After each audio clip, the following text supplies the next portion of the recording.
Merci pour cette parole, bénis cette parole ce matin que tu as placée dans mon esprit, Seigneur. Je prie que tu parles à quelqu'un au milieu de nous, que des vies soient touchées, que des cœurs soient ramenés à toi, au nom puissant de Jésus. Bien-aimé, la Bible déclare qu'à ceci tous reconnaîtront que vous êtes mes disciples si vous avez de l'amour les uns pour les autres. Des fois, je m'assois et puis j'écoute certains chrétiens et puis j'entends même certaines personnes prier ou bien à la télévision, d'autres qui disent à Dieu, Seigneur, il faut que tu me bénisses et il faut que tu me donnes ceci, cela, afin que lorsque j'aurai cette gloire passagère, cette gloire terrestre, mes voisins même sauront que moi je suis ton fils. Seigneur, je dois rouler dans la plus grosse voiture du quartier afin que tous ceux qui me connaissent comme étant chrétien, lorsqu'ils verront ma voiture, lorsqu'ils verront mes habits, lorsqu'ils verront mes chaussures, lorsqu'ils verront la maison que tu vas construire pour moi, ils connaîtront que je suis un enfant de Dieu et ils auront ta crainte. Alléluia. Mais bien aimé, ce que je veux te dire ce matin, ce n'est pas mauvais d'aspirer à ça. Mais selon la sagesse de Dieu, la Bible dit, ce qui fera que les hommes verront en toi un disciple de Jésus, ce qui fera que les hommes te reconnaîtront comme un enfant de Jésus, ce n'est pas tant la voiture dans laquelle tu roules, ce n'est pas la marque des habits que tu portes, ce ne sont pas les griffes sur tes habits, ce ne sont pas les chaussures chères que tu portes, ce n'est même pas si tout le quartier t'appartient, ce n'est pas par ça que le monde reconnaîtra que tu es un enfant de Dieu. La Bible dit que c'est à ceci que le monde reconnaîtra que tu es un disciple, un enfant de Jésus. On reconnaît un enfant de Dieu par l'amour qu'il porte en lui-même. Alléluia. On reconnaît un enfant de Dieu par la manifestation de son amour qu'il déploie envers son prochain. Donc Dieu dit que c'est à cela seulement qu'on te reconnaîtra comme un fils de Dieu. Vous savez, j'ai toujours dit, même les gens qui ne viennent pas à l'église, les gens qui sont dans le monde là, ils observent les chrétiens et ils savent exactement comment un chrétien marche, comment un chrétien ne marche pas. De sorte que peu importe ce que tu possèdes sur la terre, mais le monde regardera toujours ta façon de te comporter et ta façon de marcher. Lorsque le monde détecte que tu es à l'église, mais que tu n'as pas l'amour en toi, ils diront en eux-mêmes, ah, ça lui là, il dit les chrétiens comme ça. Un gars méchant comme ça, lui aussi il est chrétien. Donc, tu peux être même dans ta grosse voiture, tu peux être même dans ton château, mais ton voisin ne te reconnaîtra même pas comme un chrétien, parce qu'il y a une chose que lui cherche en toi, c'est est-ce que tu erres? Est-ce qu'il y a de l'amour dans ton cœur? Est-ce qu'il y a de la compassion dans ton cœur? Donc c'est à cela seulement que le monde verra que vous êtes des chrétiens, que vous êtes des disciples de Dieu. Alléluia. Et Jésus dit, non seulement vous devez avoir de l'amour les uns pour les autres, mais vous devez vous aimer comme moi, Jésus, je vous ai aimé. Vous voyez, avant, dans l'Ancien Testament, on dirait, aime ton prochain comme toi-même tu t'aimes. Et dans le Nouveau Testament, Jésus a repris cela. Il a dit, il y a deux commandements. Le premier, aime ton Dieu de tout ton cœur. Et le second, aime ton prochain comme toi-même. Mais ça, c'était au début du ministère de Jésus. Et dans le livre de Jean 13, 34, 35 que j'ai lu, il dit maintenant, je vous donne un nouveau commandement. Le nouveau commandement dans lequel vous et moi, nous devons marcher, c'est l'amour de notre prochain. Mais l'amour de notre prochain, comment? L'amour de notre prochain, comme Jésus lui-même, il a aimé les hommes. Alléluia. Tu dois aimer ton prochain comme Jésus a aimé les hommes. Comment Jésus a aimé les hommes? Comment est l'amour de Jésus pour les hommes?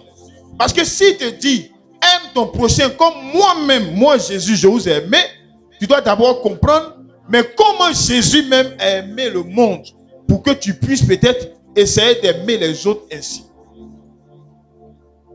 La Bible dit que l'amour de Jésus pour l'homme, là, c'est un amour qui est inconditionnel.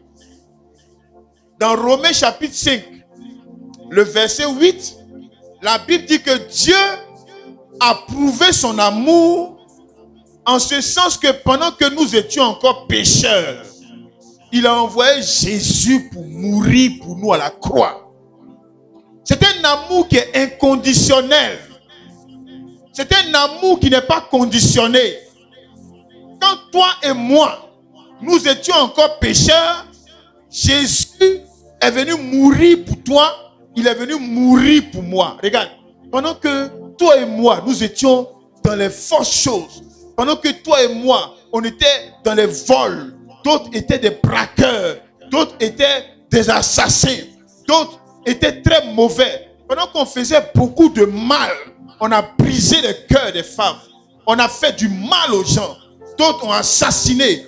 Pendant qu'on faisait ça là, pendant qu'on était si mauvais à l'époque, la Bible dit que déjà Jésus, il nous aimait et il est venu mourir pour nous, afin qu'un jour, on comprenne le sacrifice qu'il a fait là et qu'on lui donne nos vies et qu'on soit sauvés. Alléluia. Donc tu vois que l'amour de Dieu est inconditionnel. Dieu, il t'aime sans condition. Que tu sois jaune, que tu sois clair, que tu sois rouge, que tu sois... C'est pourquoi des fois, il faut que les chrétiens, vous compreniez l'évangile. Il y a des choses que vous faites qui sont inutiles. Dieu t'a créé par exemple noir, tu mets un produit quand tu deviens clair. C'est inutile. C'est inutile. Il t'aime comme il t'a créé. Alléluia. Tel qu'il t'a fait noir, il t'aime ainsi. Il t'aime ainsi. Il t'a aimé comme ça. Et il est mort à la croix pour toi. Son amour est inconditionnel. Jésus t'aime sans condition. Et il a dit, je fais ce sacrifice pour que demain, toi tu puisses croire en ce sacrifice et que tu sois sauvé. Il dit, aimez-vous comme je vous ai aimé. Donc, aujourd'hui, en tant que chrétien, tu dois aimer ton frère, tu dois aimer ta soeur de la même façon, de façon inconditionnelle. Aujourd'hui, nous autres chrétiens, notre amour là, les gens méritent ça. Si tu te comportes bien, je t'aime. Si tu es docile, je t'aime. Si tu es gentil, je t'aime. Si tu viens à tous les programmes de l'église, je t'aime. Si tu es méchant, je t'aime plus. Si tu ne te comportes pas bien, je t'aime pas. Si tu ne viens pas au programme de l'église, le pasteur ne t'aime pas. Ça, ce n'est pas l'amour selon Dieu. L'amour selon Dieu est un amour inconditionnel. Il dit, aime ton prochain comme moi-même je t'ai aimé. C'est-à-dire que qu'il soit bien, tu l'aimes. Qu'il soit mauvais, tu as l'obligation de l'aimer. Qu'il soit à tous les programmes de l'église, tu dois l'aimer. Que lui-même il t'aime, ça ne change rien. Tu dois l'aimer. Que lui-même te déteste, tu dois l'aimer. Si je te déteste, toi tu dois m'aimer. Alléluia. Si je dis du mal de toi, tu dois m'aimer. Ton amour pour moi doit être un amour inconditionnel. Si je mérite ton amour par ce que je fais, c'est que ce n'est pas de l'amour, c'est de l'intérêt. L'amour selon Dieu ne se mérite pas. L'amour selon Dieu ne se mérite pas. C'est pourquoi cet amour-là est inconditionnel. Quand nous péchions, quand nous vivions dans toutes sortes de mauvaises choses, lui, il nous a aimés. Il allait mourir à la croix pour nous. Il allait donner sa vie pour nous. Quand Jésus est mort là, c'est pas parce qu'il voulait mourir. Il est mort pour toi. Il est mort pour moi. Pendant qu'on était encore dans le monde, pendant qu'on était encore des grands pécheurs, la Bible dit qu'il a prouvé son amour. Il est venu mourir pour nous. Quand tu regardes le mal que tu as fait hier, quand tu regardes comment tu te comportais hier, et aujourd'hui tu te rends compte que chaque péché que tu commettais, en fait, tu étais en train de violer la parole de Dieu. Et le péché est un couteau que tu mets dans le cœur de Dieu. Le péché est une chose grave. Même le plus petit mensonge auquel tu t'as donné avant. Peut-être qu'il y en a qui étaient des braqueurs. Il y en a qui ont coulé le sang des autres. Il y en a qui ont expédié des gens en enfer avant parce qu'ils ne connaissaient pas le Seigneur. Mais tu étais en train de poignarder Dieu comme ça. Quand tu étais une jeune fille et que dans l'ignorance peut-être tu as été maîtresse dans ta vie, tu étais en train de poignarder Dieu. Mais pendant que lui tu le poignardais, lui il allait mourir pour toi afin que toi tu sois sauvé. Donc tu n'as pas mérité l'amour de Dieu, mais c'est un amour inconditionnel. Et c'est comme ça que tu dois m'aimer. Alléluia. C'est comme ça que nous devons nous aimer. C'est comme ça que nous devons nous aimer. Un amour inconditionnel. Je t'aime parce que tu es mon frère. Je t'aime parce que tu es mon frère. Je t'aime parce que tu es un homme que Dieu a créé. Point final.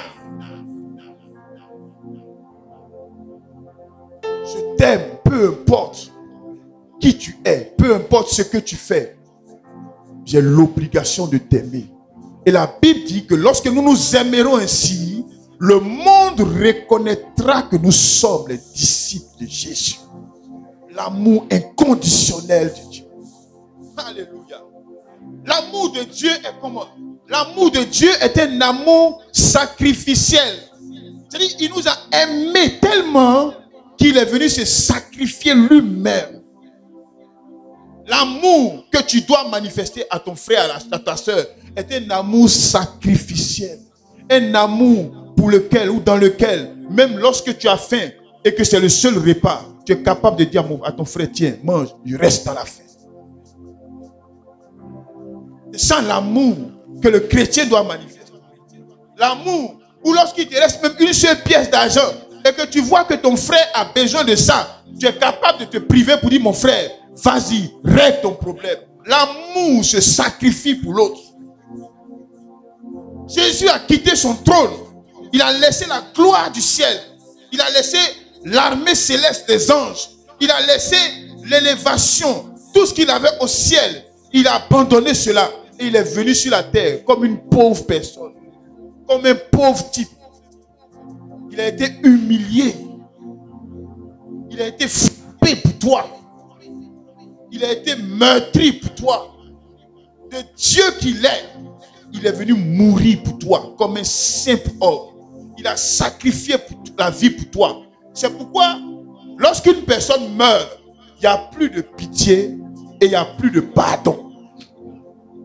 Parce que l'œuvre que Jésus a faite est tellement grande que lorsque les hommes de leur vivant refusent d'accepter le Seigneur, ils ont tout le temps pour le faire. Mais si tu tombes sans Jésus dans l'éternité, tu descendras en enfer. C'est moi qui te dis ça.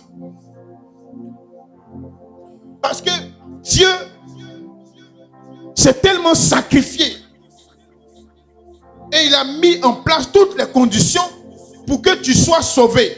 Mais si de ton vivant, tu rejettes la main de Dieu, de Jésus. Quand je parle de Dieu là, je parle de Jésus, on n'a qu'à s'entendre.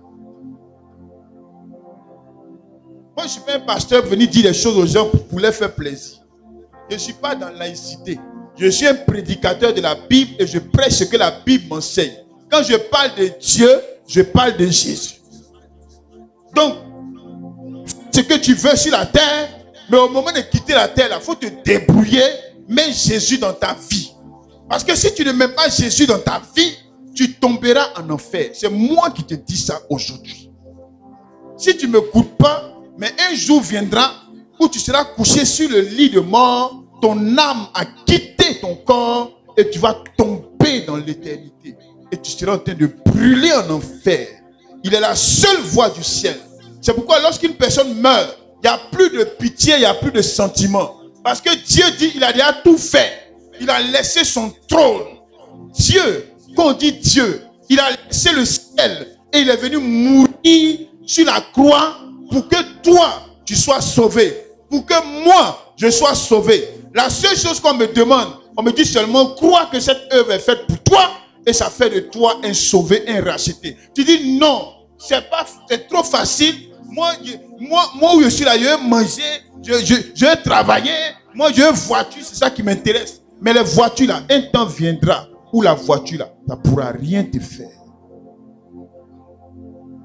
Je vais vous expliquer ici il y a 2 semaines. Le premier ministre qui est mort là, le 30 novembre 2020, Dieu m'a donné une vision sur lui. J'ai appelé quelqu'un qui est mon et son frère. Je lui ai dit, il faut dire à ton frère qu'il n'a qu'à faire attention, la mort arrive. Mais quand la mort arrive là, quand la mort là arrive là, frère, tout ce sur quoi tu t'appuies là, c'est zéro. Les voitures sont zéro. C'est pourquoi ne laissez pas le diable vous tromper avec cette histoire de se battre pour gagner vos vies. Gagnez vos vies sans renier Jésus. Alléluia. Gagnez vos vies, mais ayez Jésus dans vos vies. Sinon, ça ne servira à rien.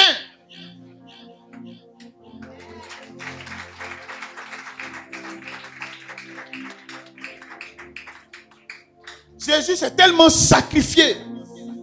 Vous voyez Dieu qui laisse son trône et qui vient mourir pour les hommes.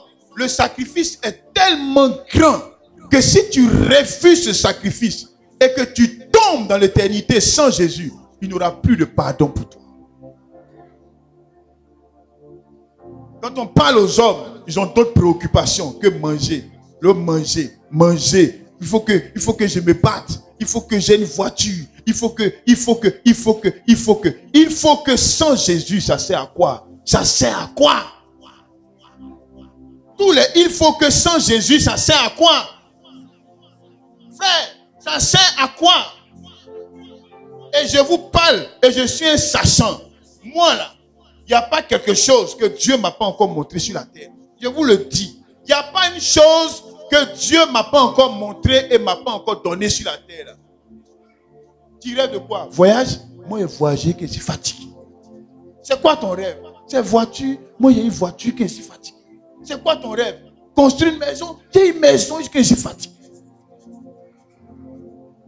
Dieu m'a fait dormir dans des hôtels en Europe où quand tu sors de l'hôtel, les blancs même, ils te regardent, ils frottent les yeux, ils disent que non mais attends, est-ce que c'est un noir qui sort là ou bien si c'est qui sort? Dieu m'a fait voir tout ça. Et je puis te dire que vanité des vanités, tout est poursuite du vent. La plus grande richesse d'un homme, c'est Jésus. Le sacrifice qu'il a fait pour toi, ne jette pas ça aux pieds. Ne foule pas ça aux pieds. Car un jour, ça sera trop tard. J'ai prêché ça à des gens qui étaient autour de moi. Ils ne m'ont pas écouté. Le jour qu'ils sont décédés, Dieu a ouvert ma vision. J'ai vu un quitter la terre. Je disais au Seigneur, il dit Seigneur, montre-moi tel où il est parti. Et la terre s'est ouverte comme ça sous mes pieds. La terre s'est ouverte. Et je suis descendu dans les tréfonds de l'abîme de la terre. Et je suis arrivé à un endroit. C'était horrible. Et j'ai vu cette personne en train de brûler dans le feu de l'enfer. J'ai expliqué ça à mon épouse. Quand on est venu voir sa femme, quelques temps après, quand on s'est assis, avant qu'on donne nouvelle, elle m'a dit, papa, il te dit une chose. Malheureusement, ton fils n'est pas sauvé. J'ai eu une vision sur lui. Il n'est pas sauvé. Il est en enfer. Sans que je lui dise ce que moi j'avais vu, elle-même, elle a commencé à me dire ce que Dieu lui avait montré. Frère, Jésus s'est sacrifié pour toi. Si tu banalises ce sacrifice, tu vas payer le prix fort un jour. C'est un amour sacrificiel. Et c'est cet amour sacrificiel-là qui dit que tu dois donner à ton frère et à ta sœur. C'est cela être chrétien. La capacité de se priver des choses pour bénir d'autres personnes. Peut-être que tu as 10 robes chez toi à la maison. Mais il y a une sœur dans l'église qui vient tous les jours avec la même robe. Aujourd'hui, la même, on a fait uniforme, ça l'a sauvé un peu. Mais toi, tu vois, mais tu passes. Tu vois, mais tu continues ton chemin. Tu dis, c'est pas ta sœur, c'est pas ta cousine, c'est pas ta tante. Ça, c'est des liens qui ne valent rien du tout. Les liens de cousine et de cousin, ce n'est rien du tout. Le lien en Christ, il sera éternel, frère. Le lien de cousin finit à William Civil. Mais le lien en Christ, là, on quitte William Civil et on s'en va au ciel là-bas.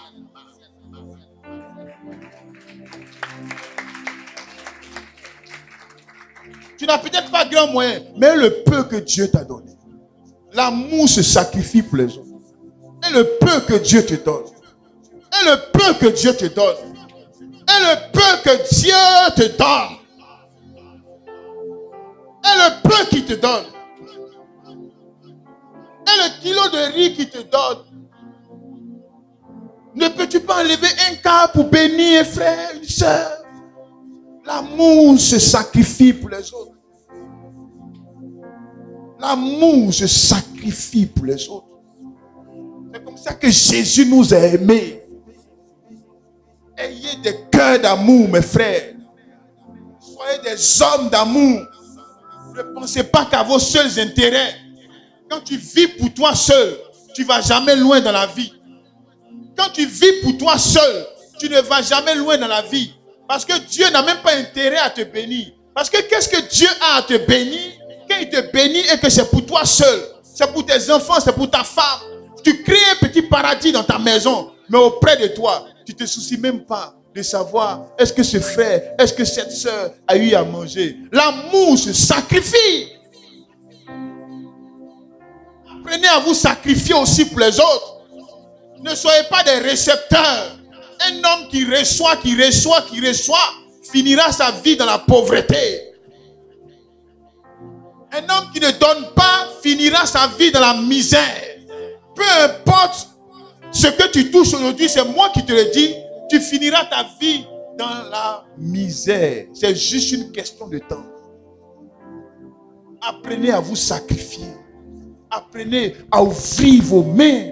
Apprenez à bénir vos frères et sœurs. Que l'amour ne soit pas qu'en parole dans cette église. Frère, aime. Aime ton frère. Aime ta sœur. C'est cela qui fait plaisir à Jésus. Aime un peu. Ouvre ton cœur. Les gens pleurent auprès de toi. Les gens pleurent auprès de toi. Tu es un chrétien. Les gens pleurent. Ça ne te préoccupe pas. Mais tu veux leur prêcher l'évangile. Quel évangile tu veux leur prêcher? De quel évangile tu parles?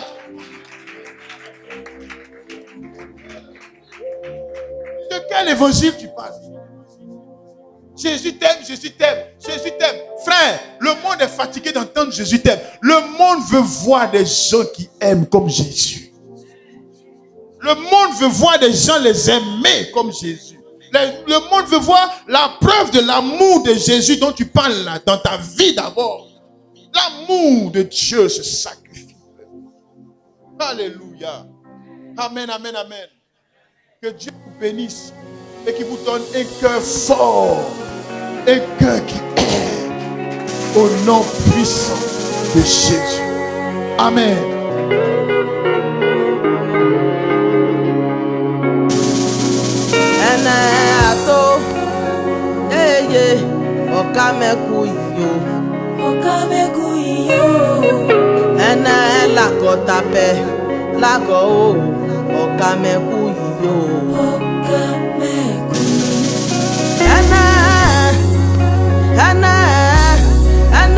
Jésus,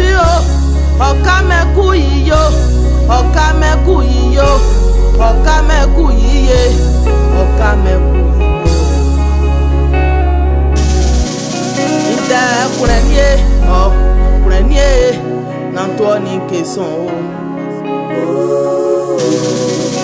Inde kune niye. Nantoni Kesson. Nantoni Kesson. Nantoni Kesson plaît. Nantoni Kesson. Nantoni Kesson. Inde kune plaît que. Nantoni Kesson. Nantoni Kesson. Nantoni Kesson. Nantoni Kesson plaît. Nantoni Kesson. J'ai dit Jésus, oh, Jésus, oh, ne me laisse pas tomber. J'ai dit Jésus, oh, papa, oh, ne me laisse pas tomber. Ne me laisse pas tomber. Ne me laisse pas tomber. Ne me laisse pas tomber. Ne me laisse pas tomber. Je n'ai que toi, Jésus. Si toi tu me laisses tomber, à qui irai-je? Je n'ai que toi, Seigneur.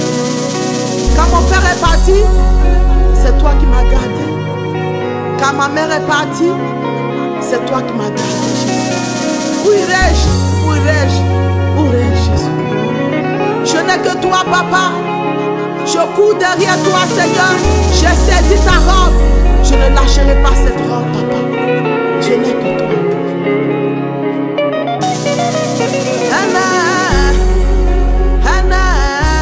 Hana, Jésus, okame kuyi, okame kuyi, okame kuyi, okame kuyi. Hana la kotabe, la go, okame kuyi.